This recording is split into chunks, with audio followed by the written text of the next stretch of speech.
ಗ್ರಾಮಸ್ಥರ ನಿದ್ದೆಗೆಡಿಸಿದ್ದ ಭಕ್ಷಕ ಚಿರತೆ ಕೊನೆಗೂ ಸೆರೆ.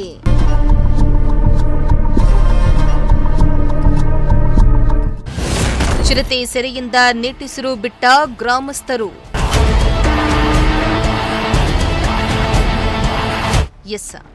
ಇತ್ತೀಚಿನ ದಿನಗಳಲ್ಲಿ ತಿಪಟೂರು ತಾಲೂಕಿನಾದ್ಯಂತ ಚಿರತೆ ಹಾವಳಿ ಹೆಚ್ಚಾಗಿದ್ದು, ಕಾಡಿನಿಂದ ನಾಡಿಗೆ ಆಹಾರ ಅರಸಿ ಬರ್ತಾ ಇರುವ ಚಿರತೆಗಳಿಂದ ಜನರು ಹೈರಾಣಾಗ್ತಿದ್ದಾರೆ.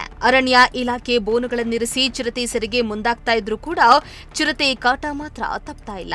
ಇತ್ತ ತಿಪಟೂರು ತಾಲೂಕಿನ ಮತ್ತಿಹಳ್ಳಿ ಗ್ರಾಮದಲ್ಲಿ ಸುತ್ತಮುತ್ತ ಕಳೆದ ಹಲವು ದಿನಗಳಿಂದ ಜನರ ನಿದ್ರೆ ಕೆಡಿಸಿದ್ದ ನರಭಕ್ಷಕ ಚಿರತೆ ಕೊನೆಗೂ ಅರಣ್ಯ ಇಲಾಖೆ ಇಟ್ಟಿದ್ದ ಬೋನಿಗೆ ಬಿದ್ದಿದ್ದು ಗ್ರಾಮಸ್ಥರು ನಿಟ್ಟುಸಿರನ್ನ ಬಿಟ್ಟಿದ್ದಾರೆ.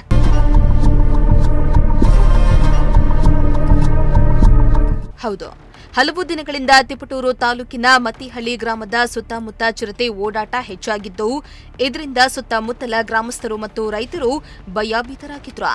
ಇನ್ನು ಚಿರತೆ ಕಾಟಕ್ಕೆ ಬೇಸತ್ತು ಗ್ರಾಮಸ್ಥರು ಚಿರತೆ ಸೆರೆ ಹಿಡಿಯುವಂತೆ ಅರಣ್ಯ ಇಲಾಖೆಗೆ ಮನವಿಯನ್ನ ಮಾಡಿದ್ರು. ಈ ಹಿನ್ನೆಲೆಯಲ್ಲಿ ಕಾರ್ಯಾಚರಣೆಯನ್ನ ನಡೆಸಿದ್ದ ಅರಣ್ಯ ಇಲಾಖೆ ಅಧಿಕಾರಿಗಳು ಮತ್ತಿಹಳ್ಳಿ ಗ್ರಾಮದ ಬಳಿ ಬೋನನ್ನ ಇರಿಸಿದ್ದು, ಇಂದು ಮುಂಜಾನೆ ಭಕ್ಷಕ ಚಿರತೆ ಬೋನಿಗೆ ಬಿದ್ದಿದೆ.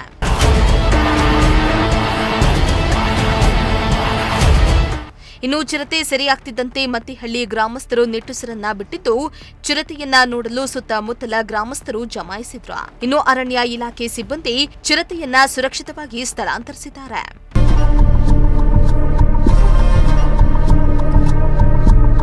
ಕಿರಣ್ ಕುಮಾರ್, ಪ್ರಜಾಶಕ್ತಿ ಟಿವಿ, ತಿಪಟೂರು.